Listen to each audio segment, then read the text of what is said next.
Hello everyone, I am Crawlers and this is my own personal breakdown of the Battlefield 4 review video.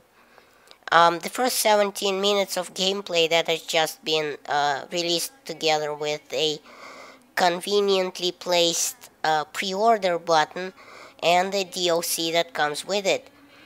Everyone seems to be going for day one DLCs nowadays. Well, whatever. Let's just enjoy the battlefieldness in 1080p.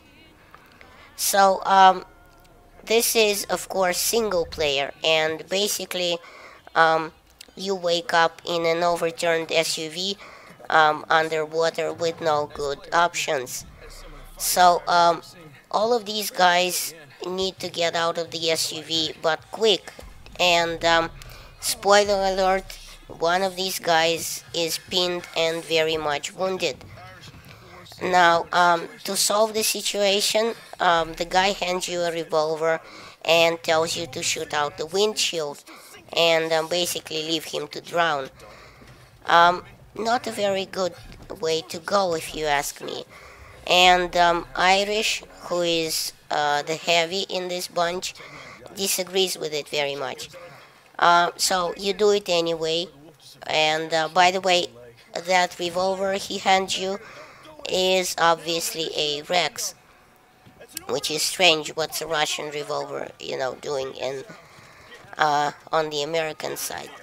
Oh well, whatever.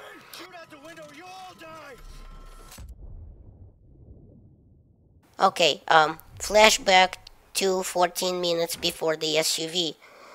1337. This seem intentional to you? It does to me. Okay, so we open on the first FPS scene of the game. You stop and check your mag. You're clearly clearing a building, walking along, holding what looks to be an M16 maybe, or something similar. Now, the scope seems to be an M145, Canadian 3.4 scope. Not sure why it's not an ACOG, but whatever. So, here's where you see the Frostbite 2 engine show itself off. You got all sorts of light streaks, shadows, particles, dust flying around, and you also get a feel for the new HUD. Now, honestly, when I saw the new HUD, it scared me a little. Maybe just because of the fact that it's new. To me, it just seemed a little wonky. So, you got all your stats on the right as usual. Your ammo, rate of fire, health remaining, grenade count, and what seems to be your perk that you have now on you at the time. This one seems to be like it's suppression or something like that. And I base that on what's to come in the next scene. Now, fishing in Baku, the name of the mission, refers to Baku, the capital city of Azerbaijan, a country on the western shore of the Caspian Sea and north of Iran. Now we get to meet Paki and the soon-to-be dead guy. So he tells us some of the Russian troops are searching the place. My guess is that they're after the same thing that we are. Okay, now, I'll keep yakking during their conversation so as not to get a copyright claim and burn in hell.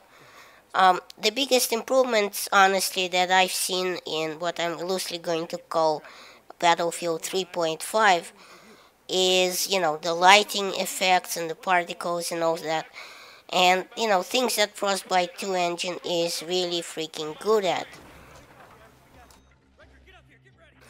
Okay, so now we are looking for the fourth member of our little gang, whose call sign is Irish, and ironically, he's the black guy. So, he's running like he's on fire to us, and stabbing one of the guys on his way. No wonder they made him the heavy. So now we're covering his retreat and firing on anything that moves. And just listen to those awesome gun sounds. Just epic.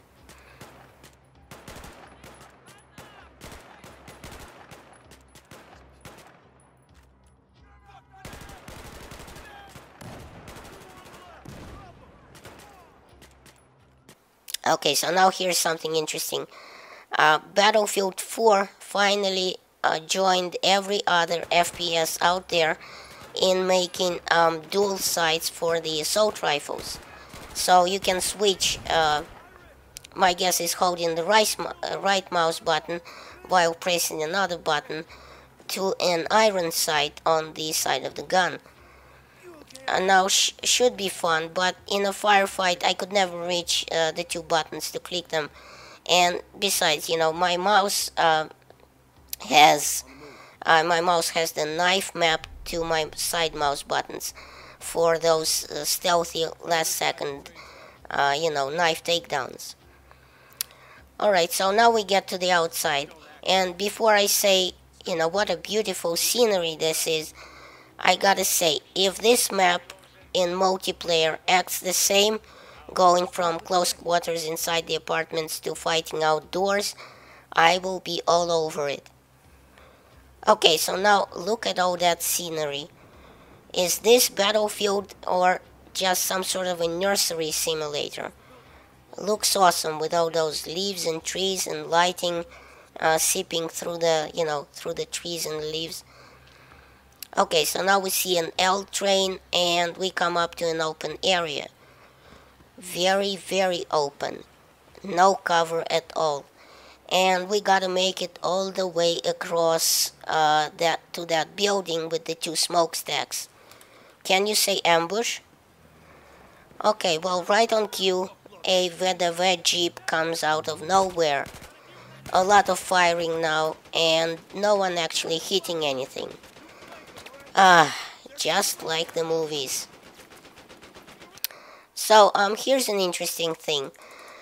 Wrecker, my character, gives a signal with his hand to the heavy Irish to apparently provide covering fire and hose down, everything. Meanwhile, I circle around, flank the red jeep, and give them the good news from behind, as that's always where the good news comes from. So to do this, I have a shotgun, and an interesting one at that. This looks to be this super shorty made for breaching. It's a very, very short, and thus it has only 3 rounds loaded. And it also seems to have a new kind of red dot sight on it. Okay, now something else new. Looks to be an M32 multiple grenade launcher or something very similar. I think DICE wants us to see how it handles destruction on a small scale. So you take a few rounds and pop them into the walls to make a hole. Now you flank them again and give them some more good news. Point blank.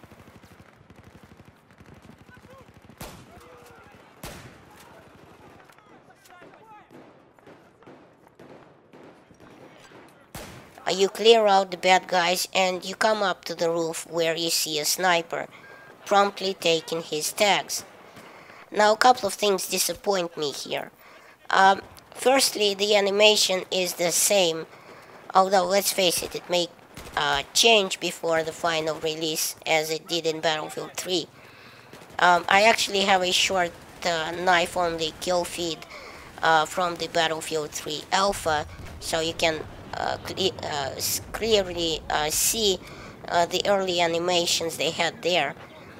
Now the second thing that disappoints me is that the sniper isn't wearing a ghillie suit.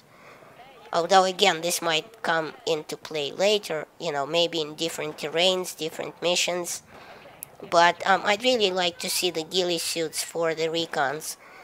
And actually a general overhaul of the recon class, no more scope glare, a meaningful gadget like C4 or mortar call, like they had in Battlefield Bad Company 2. Something I can actually use to put a dent in the enemy population.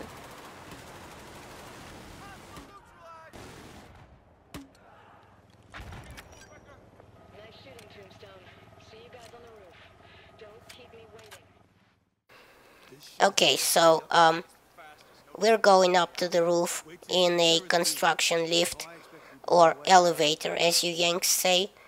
And to make life a bit more interesting, we have a Russian helicopter, an Mi-28 incoming. And apparently this is the most incompetent gunner in the world, because he cannot hit anything point blank. So we're wildly shooting back at him, although, we might as well be throwing speedballs, as the helo will take anything up to 20 millimeters directly. So this is, needless to say, pretty pointless.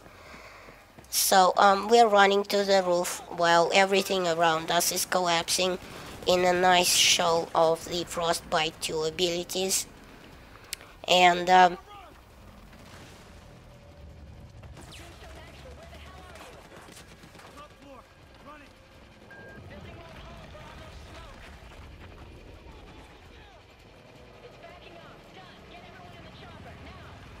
as we make it to the roof, just as the pilot yells that the building is unstable, guess what happens? Our Russian friend makes an appearance and shoots out the roof beneath us. So there's a lot of shit and shouting, and we all fall through the roof, and I barely catch the guy as we both tumble down and the ledge breaks away. Okay, now as you have seen, our transport chopper is a Venom. Again, sigh. Why a Venom? I mean, I didn't like it the first time, goddammit. I would be so psyched if they would have, included a Black Hawk or a Sea Hawk or some sort of hawk. Any hawk will do. I mean, come on. Okay, now of course you can't kill the main character of the game. I'm looking at you, Call of Poopy Malware 3. So Irish digs us out of the rubble.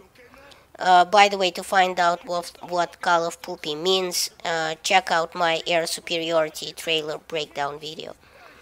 Okay, so the chopper is down, and apparently so is everyone in it. And here's the wounded guy from the first scene. He is stuck under a big chunk of wall, and to compete with Call of Poopy's gruesome knife ending, we have to cut his leg off. And by we, I mean me, of course. Yeah. Okay, so we do that and we bolt. As fast as we can, we pile into the SUV and drive. Now, it would be a bit silly to think that an SUV can put one over on a chopper pilot, but a tunnel is a good way to start. But of course the tunnel ends, and here we are.